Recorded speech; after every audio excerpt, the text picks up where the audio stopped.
Welcome back. Thank you so much for staying with Monday Special, where we're all about living healthy.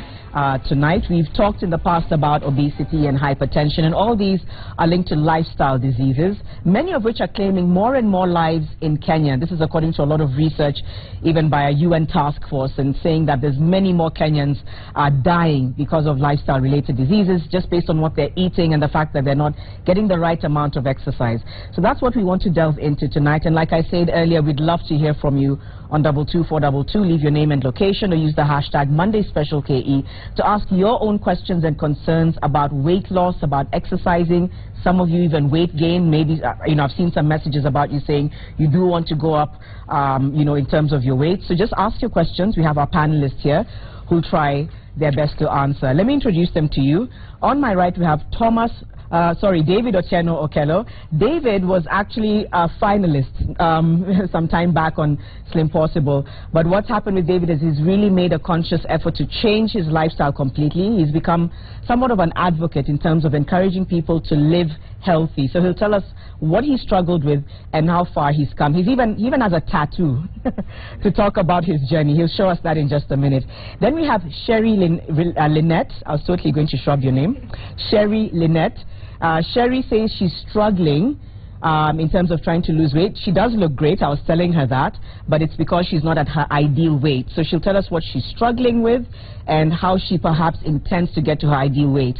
And then we have Thomas Mwalo, who is a nutritionist and a trainer. He can tell us more about what we're eating wrong, what we need to eat right, and also in terms of training. For a lot of you who are going to the gym, are you actually working out the right way? And for those who can't afford to go to a gym, what are your alternatives? So that's what we'll be discussing tonight. Thank you all so much for coming.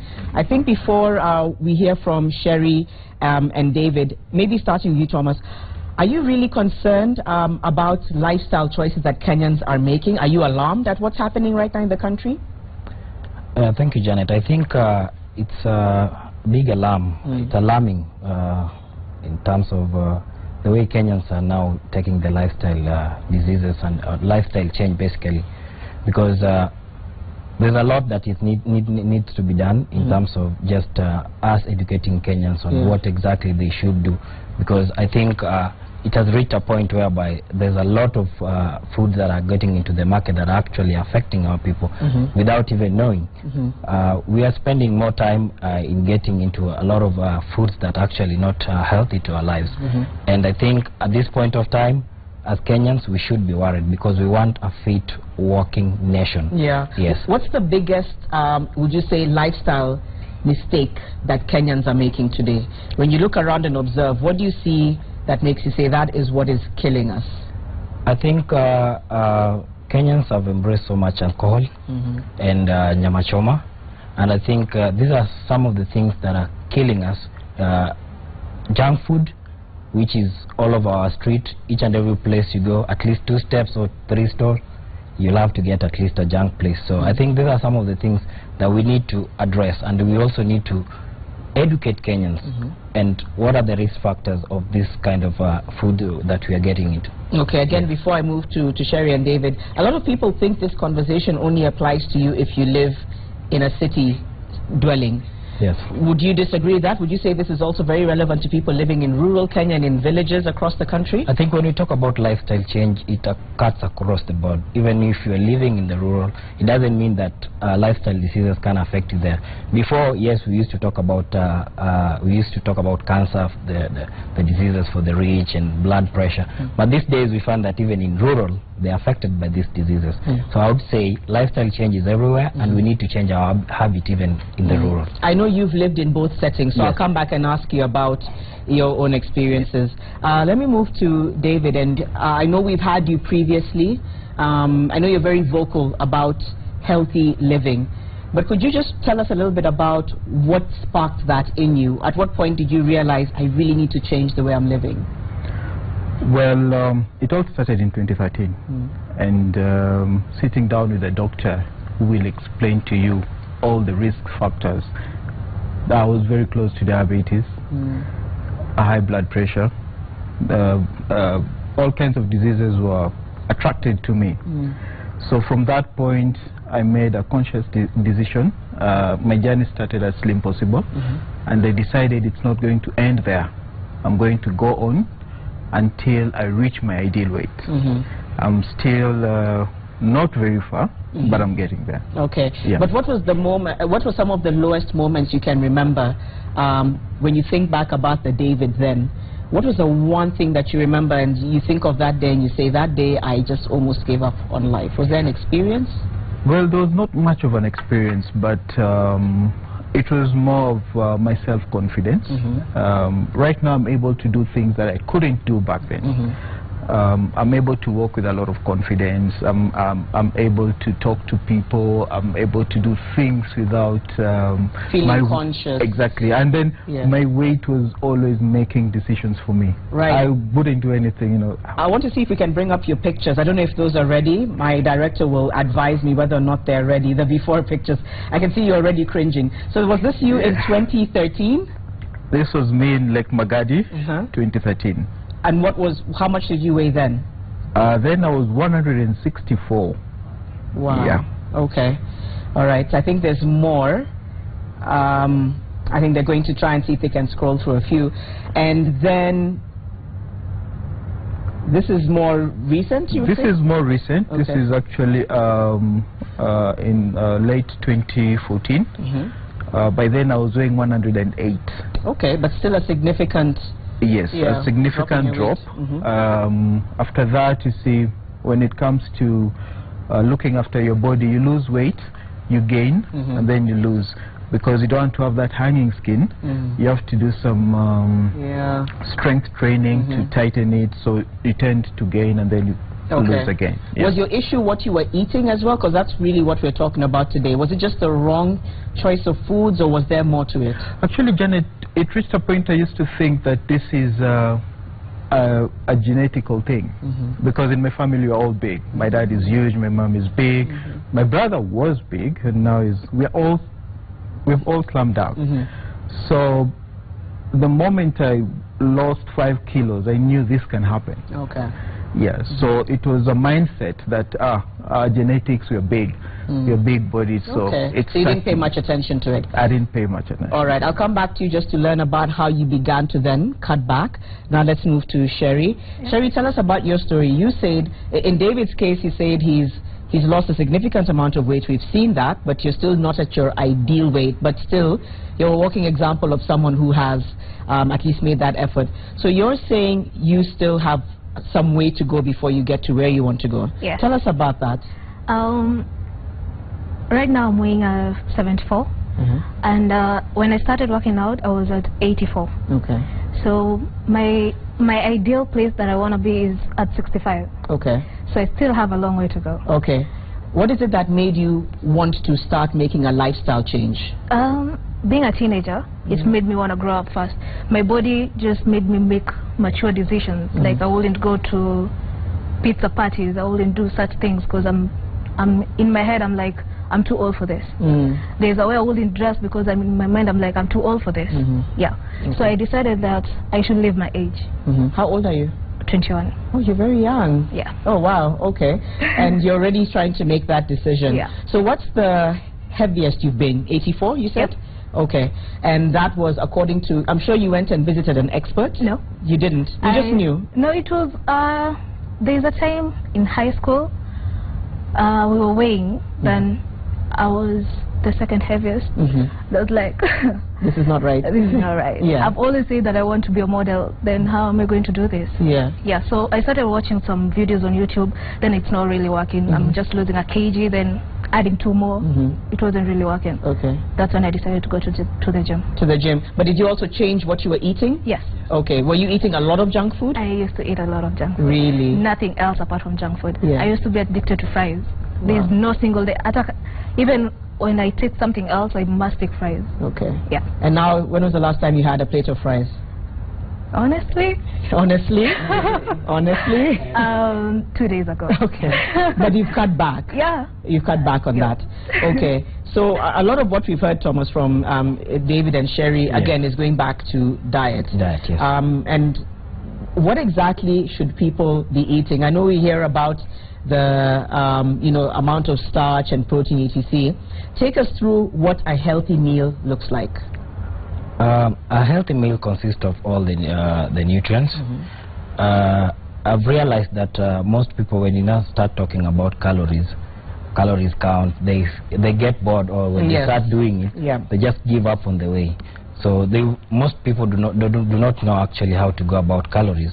My own way, the way I do it is I normally tell all my clients how they can do a meal prep, because I call it a meal prep, whereby you have carbohydrates in the morning, first your 2 meals, then after 12 o'clock, then you break away from carbohydrates. Now you involve your protein and other nutrients.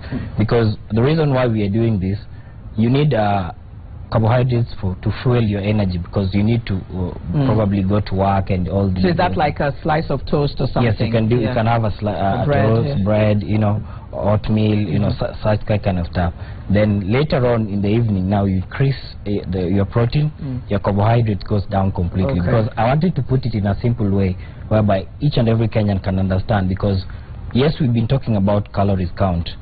If you want to lose weight, what calories are we going for? If you want to add weight, what calories are you going for? But I've realized that even if I give that to my clients, they'll only do it for probably a week or two, and then they go back to their poor, you know, diet. So the basic is, let's try and work with carbohydrates in the morning.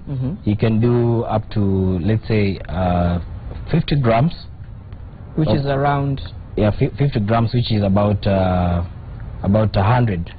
Is that like if you're going to compare it to food, is that 2 slices of bread? How can you contextualize it so people understand? Say 50 grams will actually give you about 3 slices of bread. Okay. Yes. All right. And then we break away from because we have simple carbohydrates and we have complex carbohydrates. So in this case, we are talking about complex carbohydrates, which it's actually what the body needs, as compared to the simple carbohydrates, which are sugars, which takes actually time before it converted into energy that we all need. Yeah. So complex carbohydrates, maintain that, and then with a bit of protein in your morning meal, because I spread my meals like in about 6 meals. In between, of course, there is snacking. You can snack with the fruit or any other thing that, you know, will not give you a high calorie count. Yeah. Okay, so then you go increasing the protein intake and reducing the carbohydrate intake all the way through till dinner. Yes. Dinner, of course, I always tell my clients to have it a little bit early, probably at 6 o'clock, but at that particular time you won't have a lot of carbohydrates, because you don't need it at night. You're actually going to rest. Okay. So again, protein goes up slightly. Okay. Yeah. All right. We'll come back. I know there's a lot of questions, especially people maybe with lifestyles like ours. Your hours are so all over the place. How do you manage that, and what do you snack on? If you're really hungry, you've had your dinner, like I had mine at maybe 6:30. I know I'll go home and I'll be starving. So it's about what do you eat at that point that's not unhealthy. And also some of the myths that I think are really coming up in terms of diet. We really want to get into that, and some questions from people. So remember to use the hashtag MondaySpecialKE on Twitter, or text us on 22422. We'll be right back after this break.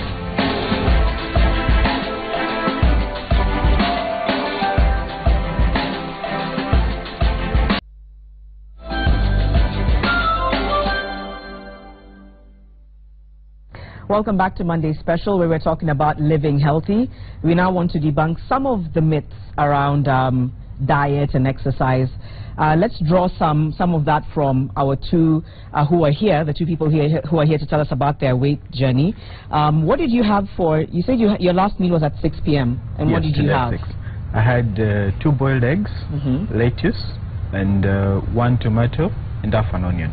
And half an onion? Yes. And now you're done? I'm done for the day. And you've kind of accustomed your body to getting used to that. Yes. So you leave the show tonight.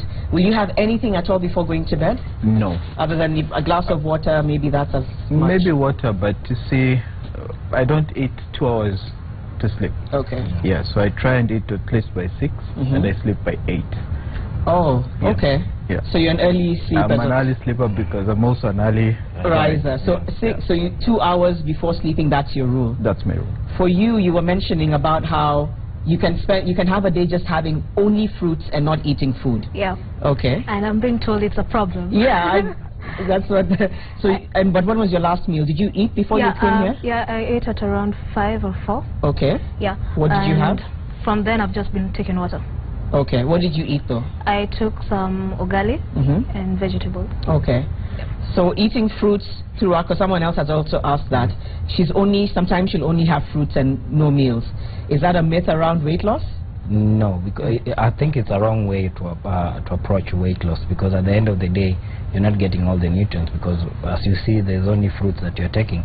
There's no protein, there's no carbohydrates, so chances of you getting tired or chances of you even adding more weight is higher. So you could even add more weight? Yes. The other thing that people have been hearing more about is fruit salad as we know it is actually not a good idea to mix all the fruits together. What can you tell us about that? Is that a myth or a fact? I think it's a myth, because everybody comes up with different articles these days. If you go to Google, go to YouTube, people are mixing up all the articles. And I think if for me it's go to one fruit at a time. If it's pineapple, just eat pineapple, just have it sliced. If it's a watermelon, just have Okay, so avoid a salad, yes, because some of them are acidic, and yes, so it is true. Maybe you should avoid the fruit salad thing. Yes, yes. Okay. Then we have some questions. In fact, I had some here on Twitter probably before I get to them. Someone here is saying, I'd like to gain weight. How can I do this in a healthy manner? So what would you advise this person? You want to gain weight, very simple. First of all, you need to watch on your diet, because at the end of the day, you want to gain weight, you need to watch on your diet and also your workout. You need to also hit the gym. Probably if they cannot get the gym, they also need to at least walk or do any other body weight exercises. All right. But the basic one is, if you want to add weight, try and increase your carbohydrate intake. Okay. That's slightly in the morning, and of course reduce your protein towards the afternoon. All right. Someone else is asking, is walking or running enough for weight loss? If someone just opts to do running and not go to the gym, is that enough for weight loss? Yes, it is enough, but of course you want to lose weight in a healthy way. When you just run, you won't have quality muscle, because at the end of the day, you'll also be shedding off your muscle. Of course, your skeleton needs also a structure of the muscle for it to be firm as well. Okay. So at the same time, when you're running, you need also to get to the gym, or even not getting to the gym, just do body workout exercise. That will help you also get your quality. And there's muscle. makeshift ways you can do that at home if you can't make it to the gym. Yes. Someone else is asking, do diet pills work? I would not recommend anyone to use diet pills, because I believe there's always a healthy way of doing it. Okay. And diet pills always suppress organs and could lead to some of diseases that I wouldn't want to talk about now. Yeah. Yeah. All right. They're not actually very safe. They're not good. Does eating before bed make you gain weight? It makes you gain weight because when you eat carbohydrates when you're going to bed, which means your body does not get time to burn it out. Therefore, it's going to be converted into fat and just stored.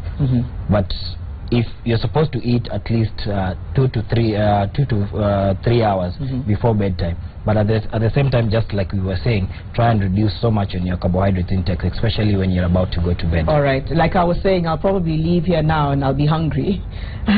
So my director, Candice, also all of us, everyone will be hungry when they get... We're not as strong as David yet, who can handle the 2 boiled eggs and all before bed. So what options do we have? For me, I would go for just a slice of a fruit, or even just 1 banana. You should hear the noise they're making in my ear. Yes. Yeah, something very simple, because at the end of the day, you want to get your sleep. Because again, when you're full, you want to sleep like almost immediately. You'll struggle to sleep, or if you are morning riser again, that will put you off. So avoid like a slice of bread or a slice of toast. That should be something you should start doing. To me, that is in the morning. That will work well for you in the morning. All right. Because actually, that's when you need more carbs. All right. At Kebene M on Twitter says, I really want to lose weight. I've been doing lots of fruits and less carbs. Am I on the right track? I think we've touched on it. There's always this question of fruits that people think opting for fruits other than food helps you lose weight. I would say that food will help you lose weight in a healthy way more than the fruits, because I think there's a myth around people that just eating fruits will help you lose weight. Again, fruits have a lot of acids and all that stuff. You wouldn't want to go that direction. So I think the best way is just get your carbohydrate intake right, get your protein intake right, get your vitamins intake right, and then you'll be on the right path. Just like I said, try, if you want to lose weight, try at least have your carbohydrates in the morning and to break away from your carbohydrates probably in the, from noon towards the evening. Red meat, there's also been a lot of talk about red meat being bad for you. Should you drop red meat altogether, or is it about having it in certain portions in moderation? You should not drop it all together. You should have it in moderation, just a slightly. I think half of the size of your phone, yeah, just a bit of it. In a week, in a day, in every 2 days, or how often? I think what the best is you can have it after every 2 days. I think you can just get a slice of it. Okay. Yeah.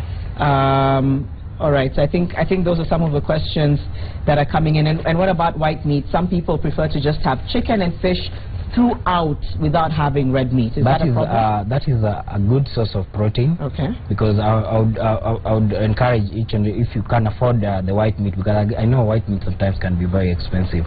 That's why people opt for red meat because it's cheaper.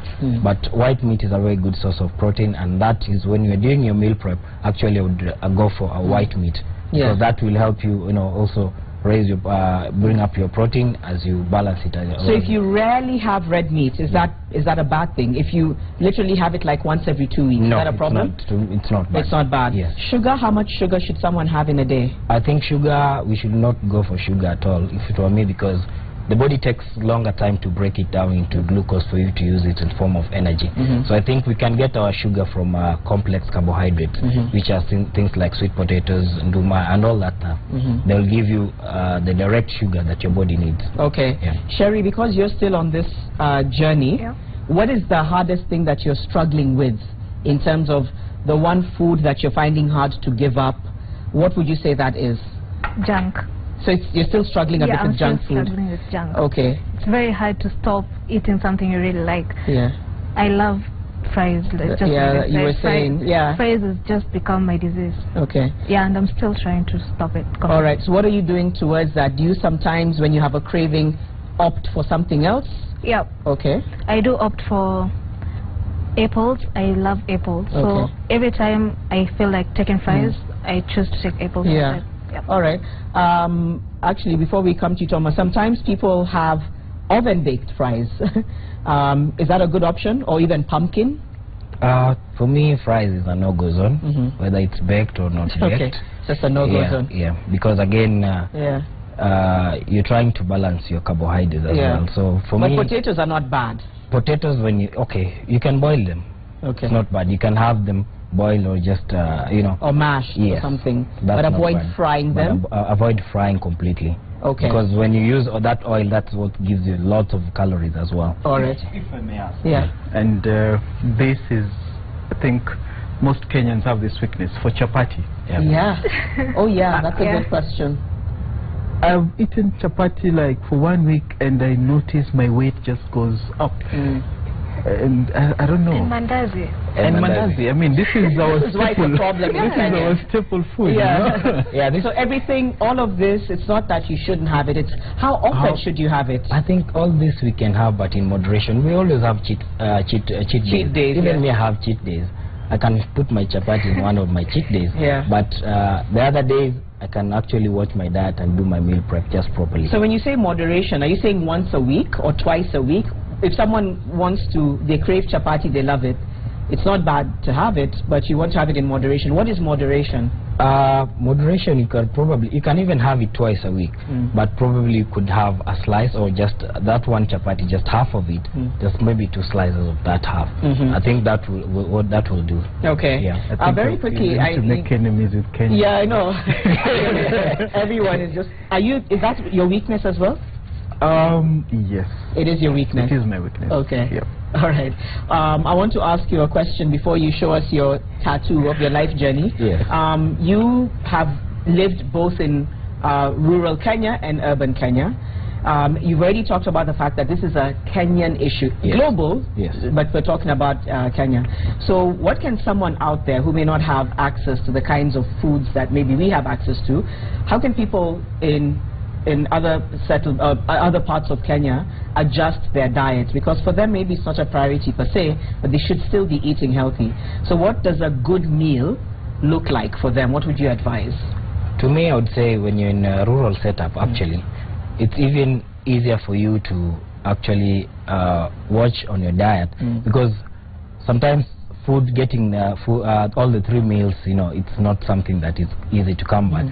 So that's why I think when they do not get all the 3 meals, they even add more weight. And as you can see, all the diseases these days, it doesn't select that you're coming from urban or rural. So even them, they are affected by all these diseases, high blood pressure, diabetes, and all that stuff.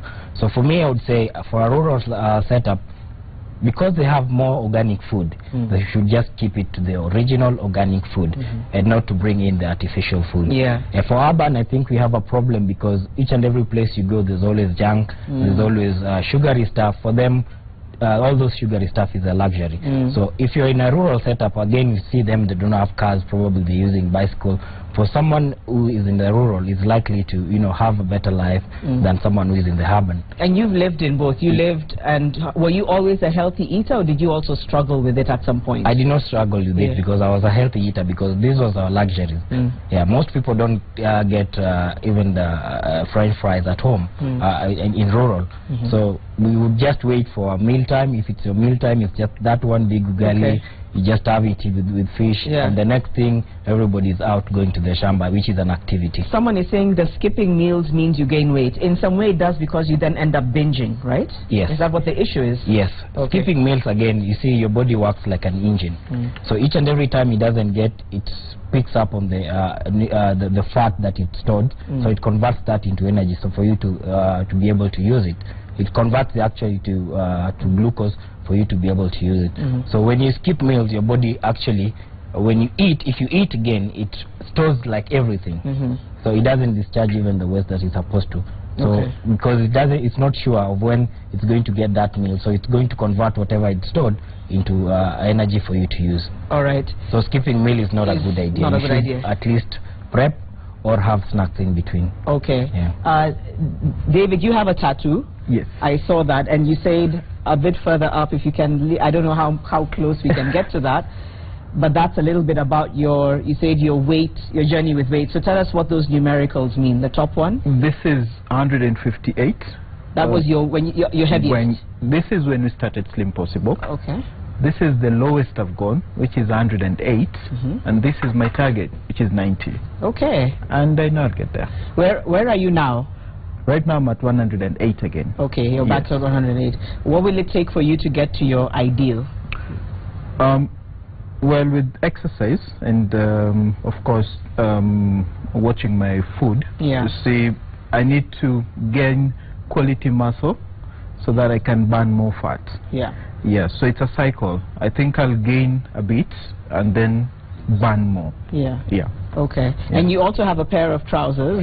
This was you at you're even scared to open it up for us. This is a small kid's suit. Oh, really? Yes, it's quite big. I can't believe I used to put this on. Wow. It covers me. Oh, that was you. Just hold it up a bit longer. Again, this was you at 158. Yes, this was me at 158. Okay. Yeah. And now you're pretty much...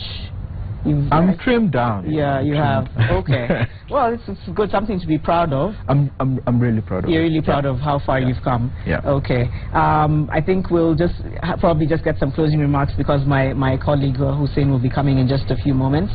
So what's for you, has this discussion kind of given you more perspective in terms of what you're doing wrong and what you're doing right? Yes. It has. I've realized that my diet wasn't really good. But again, the place I go to the gym, to Weight Watchers, they've really taught me a lot. So at least I'm adding something to what they taught me. Okay, and you're trying your best to drop some of those bad habits. All right. And I know, Thomas, we talked earlier. In fact, there's a statistic here. I think I have it written somewhere here in terms of the government, even though the Kenyan government has done, a few things to give a budgetary allocation to health. I understand it's only less than 5% of the GDP, and yet the ideal should be 15%. So there's still a lot that needs to be done. When they say that government should do more to address these issues, what does that mean for you? Basically, government needs to come in because, as you see, right now even importing fitness equipment is very expensive because there's a high tax that is levied on them. Two, I would also like the government to come in in the sense that, you see, we are now talking of people who are already affected. Like when we talk about cancer, we talk about heart. We are not talking about the preventive measures. So the government needs to get into the preventive measures and put more allocation towards the preventive measures. I think with that we're going to go make a difference. Okay. And also in our schools, we need also to embrace the PE that we used to, because most schools these days don't have that. Yeah. And that's why the whole problem starts. So we need to embrace that. Just from our schools, our colleges, our universities, let's embrace fitness. Let the government comes in and support anyone who is doing fitness out there. If the government could levy some of the equipment taxes, so that every Kenyan could actually afford, even if it's just one bike or one treadmill, that I think will also help make a difference. Yeah. And we as government, we can also have fitness day that covers across the board.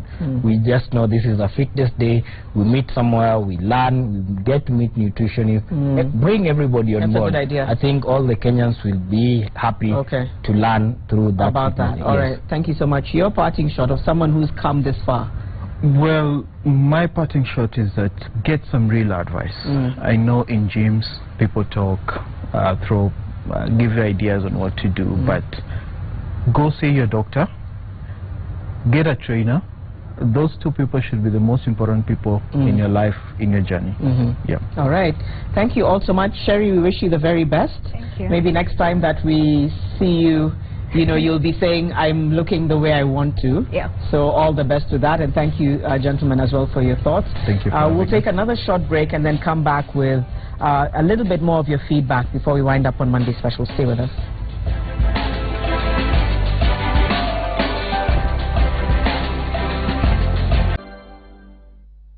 And welcome back to the final part of Monday Special, where Hussein now joins me. There was a quick question about water. If we can just ask Thomas. Drinking water before meals, after meals, what can you tell us about water and diet? I think before you can have probably a glass just to activate your digestive enzymes. Just before food? Yes. Okay. And then because now by the time you're done with your food, also your metabolism it's already going down. Okay. So I think just slightly a bit of water, and then you can have your... And what about after meals? How soon can you wait until you have water after meals? About 20 minutes, and then you can have now. Okay. Yeah. And then Hussein came in saying the biggest issue in terms of weight gain in households is the wives. Didn't you say that? I didn't say that. And I think David also, David kind of agreed because he's married. Okay, let David say what he said. Okay, David. Did you hear me say anything, David? Did you hear me say anything? Actually, you said you did. I don't think you're Because right. wives... You don't want to sleep at 8 p.m. I don't think you're functioning right tonight. I know, because the wives are also always saying, you need to eat more, you need to eat more. Yes, as African, I think that's how most of us are brought up. Yeah. Our wives always want us to be full before bedtime. Yes. Yes. But now things So are this is a changing. message to the wives. Things are changing now, so we need also to watch that before. All wives? A message to all wives. Okay. Yeah. Don't overfeed your husbands before food. Yeah, you too. All right, let's see if we have any feedback on Twitter. I think we have some tweets. Okay, let's see if we can bring those up. All right, Nancy Okuta says people need to balance junk intake and take more natural food like fruits and sweet potatoes. Okay. K.Sosafi, nice. Today's food for thought is very Calories free. Okay. Very strange, okay. Mariam Dika says, weight loss requires commitment, dedication, and perseverance. Alex Somaria, balanced diet and regular exercise are key in monitoring the weight ranges. Okay. Right. All right, then. I think that's all the time we have. Hussein, Alhaj, He's been away for a while. He doesn't want to tell us where he's been, but it's okay. He's undercover like that. You've already said it, so that's fine. Yeah. And Kante is our director. She's saying, don't look at Janet like that, like this, she means. Why? Because she's actually saying I'm on heels. Somebody's not on heels tonight. We now know the height. And if there's any food you need to eat, maybe we can ask them to add reduce. 10-0. All right. Thank you so much for watching Monday Special. I'm Janet Bogwandishu. Do have a lovely night. Good night. I'm Hussein Mohammed.